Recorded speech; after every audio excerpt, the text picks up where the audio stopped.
Hi hello ನಮಸ್ಕಾರ. ನಾನು ನಿಮ್ಮ ಪ್ರಿಯ. ಸೆಲ್ವಿಯ ಹೊಸ ಪಯಣ. ಒಂದು ಊರಲ್ಲಿ ಸೆಲ್ವ ಎಂಬ 10 ವರ್ಷದ ಹುಡುಗನಿದ್ದನು. ಹಚ್ಚ ಹಸಿರಿನ ಗದ್ದೆಗಳು ಮತ್ತು ತೆಂಗಿನ ಮರಗಳ ನಡುವೆ ಅವನು ಬೆಳೆಯುತ್ತಿದ್ದನು. ಸೆಲ್ವನಿಗೆ ಎಲ್ಲರಂತೆ ಆಟವಾಡಲು ಇಷ್ಟವಿತ್ತು. ಆದರೆ ಅವನ ಮನಸ್ಸಿನಲ್ಲಿ ಏನೋ ಒಂದು ವಿಭಿನ್ನವಾದ ಭಾವನೆ ಸದಾ ಸುಳಿದಾಡುತ್ತಿತ್ತು. ಸೆಲ್ವನಿಗೆ ತನ್ನ ದೇಹವು ತನಗೆ ಸೇರಿರುವುದಲ್ಲ ಎಂದು ಅನಿಸುತ್ತಿತ್ತು. ಮನೆಯಲ್ಲಿ ಯಾರೂ ಇಲ್ಲದಿದ್ದಾಗ ಅವನು ತನ್ನ ತಾಯಿಯ ಸೀರೆ ಅಥವಾ ಅಕ್ಕನ ಜಡೆಬಿಲ್ಲೆಗಳನ್ನು ಧರಿಸಿ ಕನ್ನಡಿಯ ಮುಂದೆ ನಿಲ್ಲುತ್ತಿದ್ದನು. ಕನ್ನಡಿಯೊಳಗೆ ಅವನಿಗೆ ಒಬ್ಬ ಪುಟ್ಟ ಹುಡುಗಿ ಕಾಣಿಸುತ್ತಿದ್ದಳು. ಅವನೇ ಆ ಹುಡುಗಿ ಎಂದು ಅವನ ಅಂತರಾತ್ಮ ಹೇಳುತ್ತಿತ್ತು. ಒಂದು ದಿನ ಈ ವಿಷಯ ಸೆಲ್ವನ ತಂದೆ ಸೋಮು ಅವರಿಗೆ ತುಂಬ ಕೋಪ ಬಂತು. ನೀನು ಗಂಡಸಿನಂತೆ ಇರಬೇಕು ಎಂದು ಕೂಗಾಡಿದರು. ಶಿಕ್ಷೆಯ ರೂಪದಲ್ಲಿ ಅವರು ಸೆಲ್ವನ ತಲೆಯನ್ನು ಬೋಳಿಸಿದರು. ಸೆಲ್ವನಿಗೆ ತನ್ನ ಅಸ್ತಿತ್ವವೇ ಇಲ್ಲದಂತಾಗಿ ಭಾಸವಾಯಿತು. ಆ ನೋವನ್ನು ತಡೆಯಲಾರದೆ ಸೆಲ್ವನು ಒಂದು ರಾತ್ರಿ ಯಾರಿಗೂ ತಿಳಿಯದಂತೆ ಮನೆಯಿಂದ ಹೊರಬಂದನು. ತನ್ನ ಕನಸುಗಳನ್ನು ಹೊತ್ತು ಅವನು ಬೆಂಗಳೂರಿಗೆ ಹೋಗುವ ಬಸ್ಸನ್ನು ಹತ್ತಿದನು. ಅಪರಿಚಿತ ನಗರವು ಅವನಿಗೆ ಹೊಸ ಜೀವನದ ಭರವಸೆಯನ್ನು ನೀಡಿತು. ಬೆಂಗಳೂರಿನಲ್ಲಿ ಸೆಲ್ವನಿಗೆ ರಾಜು ಎಂಬ ವ್ಯಕ್ತಿ ಭೇಟಿಯಾದನು. ರಾಜು ತುಂಬ ದಯಾಮಯಿಯಾಗಿದ್ದನು.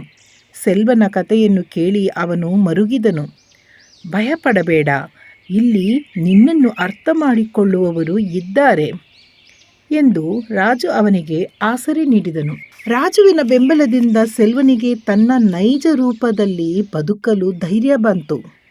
ರಾಜು ಅವನನ್ನು ಸೆಲ್ವಿ ಎಂದು ಕರೆಯಲಾರಂಭಿಸಿದನು. ಸೆಲ್ವಿಗೆ ತನ್ನ ಹೆಸರಿನಲ್ಲಿ ಮೊದಲ ಬಾರಿ ಹೆಮ್ಮೆ ಎನಿಸಿತು. ರಾಜು ಅವಳಿಗೆ ಒಂದು ಸುಂದರವಾದ ರೇಷ್ಮೆ ರಿಬ್ಬನ್ ತಂದುಕೊಟ್ಟನು.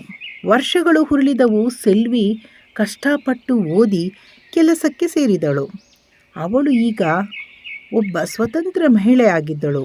ಬೆಂಗಳೂರಿನ ದೊಡ್ಡ ಕಂಪನಿಯೊಂದರಲ್ಲಿ ಅವಳು ಕೆಲಸ ಮಾಡುತ್ತಾ ಎಲ್ಲರ ಗೌರವಕ್ಕೆ ಪಾತ್ರಳಾದಳು. ಅವಳ ಕಠಿಣ ಪರಿಶ್ರಮ ಅವಳಿಗೆ ಯಶಸ್ಸನ್ನು ತಂದುಕೊಟ್ಟಿತು. ಸೆಲ್ವಿ ಲಿಂಗ ಬದಲಾವಣೆ ಶಸ್ತ್ರಚಿಕಿತ್ಸೆಗೆ ಒಳಗಾಗಲು ನಿರ್ಧರಿಸಿದಳು.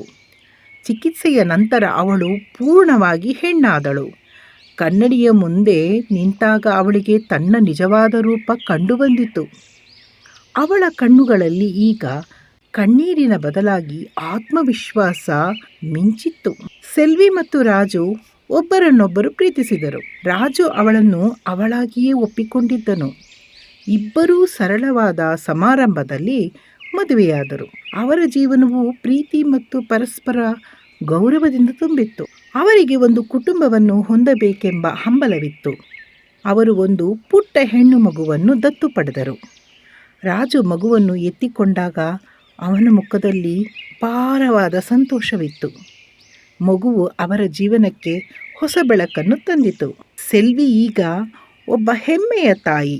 ಅವಳು ತನ್ನ ಮಗಳಿಗೆ, ನೀನು ಯಾರಾಗಲು ಇಷ್ಟಪಡುತ್ತೀಯೋ ಹಾಗೆಯೇ ಇರು ಎಂದು ಕಲಿಸಿದಳು. ಹಳ್ಳಿಯ ಆ ಪುಟ್ಟ ಸೆಲ್ವ ಇಂದು ಬೆಂಗಳೂರಿನಲ್ಲಿ ಸುಖಿ ಸೆಲ್ವಿಯಾಗಿದ್ದಾಳೆ. ಪ್ರೀತಿಯ ಮುಂದೆ ಎಲ್ಲವೂ ಸಾಧ್ಯ ಎಂಬುದು ಅವಳಿಗೆ ಅರ್ಥವಾಗಿದೆ. ನಿಮ್ಮೆಲ್ಲರ ಕುಟುಂಬಗಳಲ್ಲಿಯೂ ಈ ರೀತಿ ಮಗು ಜನಿಸಿದಾಗ ಅವರ ಒಂದು ಇಚ್ಛೆಗೆ ಅನುಸಾರವಾಗಿ ಪ್ರೋತ್ಸಾಹ ಕೊಟ್ಟು ಬೆಳೆಸಿದರೆ ಅವರ ಭವಿಷ್ಯವು ಹೀಗೆ ಸೆಲ್ವಿಯಂತೆ ಸುಂದರವಾಗಿ ಇರುವುದರಲ್ಲಿ ಯಾವ ಸಂಶಯವೂ ಇಲ್ಲ. ಈ ನನ್ನ ವಿಷಯಗಳು ನಿಮಗೆ ಖಂಡಿತ ಇಷ್ಟವಾಗಿರುತ್ತೆ. ಇದರ ಬಗ್ಗೆ ಸ್ವಲ್ಪ ಆಲೋಚನೆ ಮಾಡಿ ನೋಡಿ ಸ್ನೇಹಿತರೆ. Thank you so much.